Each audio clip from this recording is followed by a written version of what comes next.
اعوذ باللہ من الشیطان الرجیم بسم اللہ الرحمن الرحیم۔ ناظرین و سامعین السلام علیکم۔ امید ہے آپ خیریت سے ہوں گے اور ہماری ویڈیوز سے استفادہ کر رہے ہوں گے۔ ناظرین، ویڈیو پر جانے سے پہلے ہم آپ سے یہ گزارش کرتے چلیں کہ ہماری جو ویڈیو آپ کو پسند آئے اس کا لنک اپنے حلقہ احباب میں شیئر کر کے علوم محمد و آل محمد علیہ السلام کی ترویج و اشاعت میں حصہ دار بنیں۔ ہماری آپ سے یہ بھی درخواست ہے کہ ویڈیو آخر تک دیکھا کریں تاکہ آپ کو کسی بھی واقعے کی مکمل تاریخ سے آگاہی اور معرفت حاصل ہو سکے۔ ناظرین محترم، واقعہ کربلا کے بعد جب اسیران آل محمد علیہ السلام کو شام کی قید سے رہائی ملی اور انہیں واپس مدینہ روانہ کیا گیا تو ایک ساربان یا راستے سے آگاہی رکھنے والے شخص کی سربراہی میں یہ قافلہ شام سے روانہ ہوا۔ پرانے وقتوں میں جب قافلے ایک ملک سے دوسرے ملک کا سفر کیا کرتے تو اپنے ساتھ کچھ ایسے لوگوں کو رکھتے جن کو راستے اور منازل سے آگاہی ہوتی۔ صحرائی زمینوں اور علاقوں میں اکثر طوفان آنے کی وجہ سے مستقل نشانیاں برقرار نہیں رہتی تھیں۔ ریت کے ٹیلے طوفانوں کی وجہ سے ایک جگہ سے دوسری جگہ منتقل ہوتے رہتے تھے۔ نیز درخت یا رہائشی علاقوں کے نہ ہونے کی وجہ سے بھی سینکڑوں میل پر پھیلے ہوئے صحراؤں میں راستہ تلاش کرنا بے حد دشوار ہو جاتا۔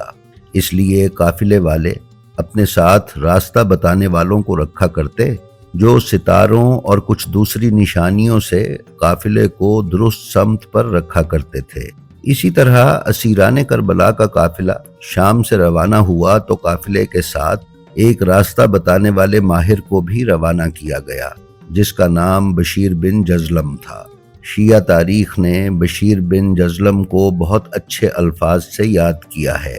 ناظرین، شیعہ ویکیپیڈیا کے مطابق بشیر بن جزلم امام سجاد علیہ السلام کے اصحاب اور صدر اسلام کے شعراء میں سے ہیں۔ بشیر بن جزلم کی سوانح حیات کے سلسلے میں زیادہ مواد میسر نہیں ہے، البتہ اتنا ذکر ہوا ہے کہ ان کے والد شاعر تھے اور بشیر کو بھی شاعری سے شغف تھا۔ ناظرین، ابو مخنف نے بیان کیا ہے کہ اہل بیت کو مدینہ لے جانے والے قافلے کو راستہ بتانے کے لیے یزید نے بشیر بن جزلم کو مقرر کیا جو راستوں سے آگاہی رکھتا تھا۔ وہ پورے قافلے کی نگرانی کر رہا تھا، چنانچہ کبھی وہ شہزادیوں کی سواریوں کے آگے رہتا اور کبھی پیچھے پیچھے رہتا۔ سوار دائیں بائیں آگے پیچھے رہ کر راستہ صاف کرتے جاتے تھے۔ قافلہ سالار بشیر جزلم ہر سواری کے ساتھ متعلقہ انتظام پر نظر رکھتا تھا، ضروری اطلاعات اور نصیحت اور سفر کا مقام و منزل اور احتیاط بتاتا جاتا تھا۔ ہر خدمت بہترین ادب اور تعظیم سے کرواتا ہوا چلتا تھا۔ راوی نے کہا ہے کہ اس کی اطاعت، شاعری اور محنت کو دیکھ کر اہل بیت علیہ السلام نے کہا کہ ہمیں کربلا کی راہ سے لے کر چلنا، چنانچہ وہ ان کو لیے ہوئے کربلا پہنچا۔ ناظرین، کربلا میں آل محمد علیہ السلام 3 دن یا ایک اور روایت کے مطابق 7 دن رہے۔ پھر یہ قافلہ کربلا سے رخصت ہو کر مدینہ کے لیے روانہ ہوا۔ اس راستے میں بھی بشیر بن جزلم نے اہل بیت سے ہمدردی اور ان کے احکامات کی اطاعت کی مثال قائم کر دی اور اہل بیت بشیر سے بے حد راضی ہو گئے۔ ناظرین، جب یہ قافلہ مدینہ پہنچا تو امام زین العابدین علیہ السلام نے بشیر بن جزلم کو حکم دیا کہ مدینہ والوں کو ہماری اطلاع کرے۔ چنانچہ بشیر حکم پا کر مدینہ کی طرف چلا اور شہر میں داخل ہو کر بآواز بلند اپنے یہ اشعار پڑھے۔ مدینے والو، مدینہ رہنے کی جگہ نہیں ہے، حسین علیہ السلام شہید کر دیے گئے، دیکھو میرے آنسو مسلسل بہہ رہے ہیں۔ مدینے والو، قیامت ہے کہ حسین کا جسم خاک و خون میں لت پت زمین کربلا پر رہا اور ان کے سر کو نوک نیزہ پر ایک دیار سے دوسرے دیار تک پھرایا گیا۔ بشیر کی اس آواز نے مدینہ میں کوہرام برپا کر دیا۔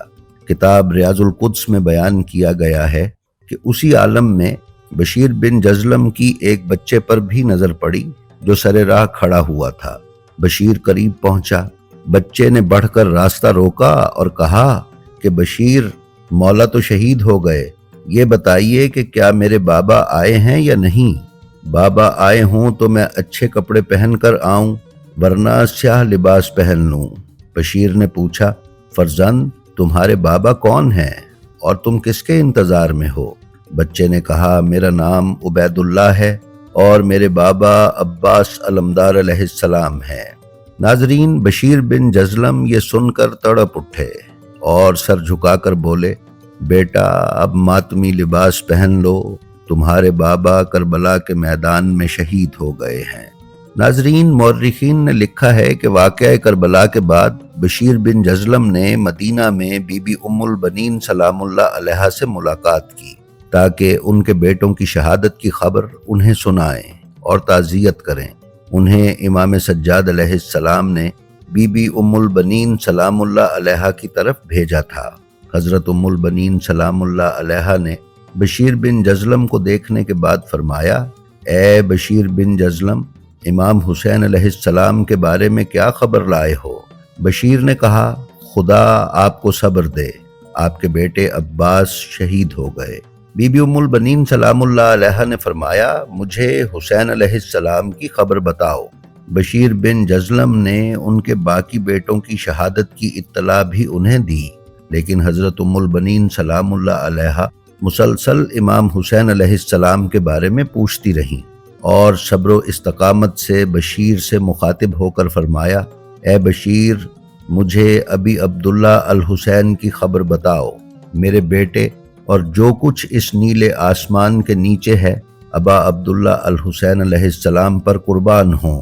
ناظرین، جب بشیر بن جزلم نے امام حسین علیہ السلام کی شہادت کی خبر بی بی ام البنین سلام اللہ علیہا کو دی تو انہوں نے ایک سرد آہ بھری اور درد بھری آواز میں فرمایا، اے بشیر، تو نے میرے دل کی رگ کو پارا پارا کر دیا، اور اس کے بعد شدید گریہ ازاری فرمائی۔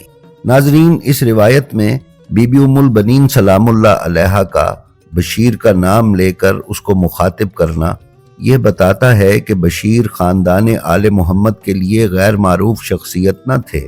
یوں تو آل محمد علیہ السلام کے گھر کا بچہ بچہ محضر شہادت اور کربلا میں پیش آنے والے واقعات اور واقعہ کربلا سے وابستہ افراد کے ناموں سے واقف تھا، لیکن بی بی کی زبان اقدس سے بشیر کا نام نکلنا بہرحال اس بات کی علامت ہے کہ بشیر بن جزلم آل محمد علیہ السلام کی معرفت رکھتے تھے اور آل محمد بھی بشیر سے آگاہ تھے۔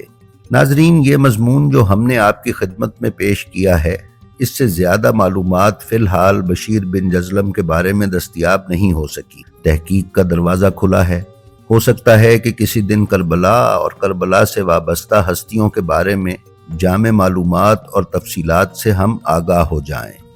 جی تو ناظرین، یہ تھی ہماری آج کی ویڈیو۔ ہمیں امید ہے یہ آپ کو پسند آئی ہوگی۔ اگر آپ ہمارے چینل بلینڈ آف ہسٹری پر نئے ہیں تو ہم آپ سے گزارش کرتے ہیں کہ اس کو سبسکرائب کر لیں اور اس کے بیل آئیکن پر کلک کر کے آل نوٹیفیکیشنز کی سیٹنگ کا انتخاب کر لیں تاکہ آپ اس پر پیش کیے جانے والے کسی ویڈیو سے محروم نہ رہ سکیں۔ آپ اپنا اور اپنے متعلقین کا بے حد خیال رکھیں اور خلق خدا میں آسانیاں تقسیم کرتے رہیں۔ خدا آپ کا حامی و ناصر ہو۔ السلام علیکم۔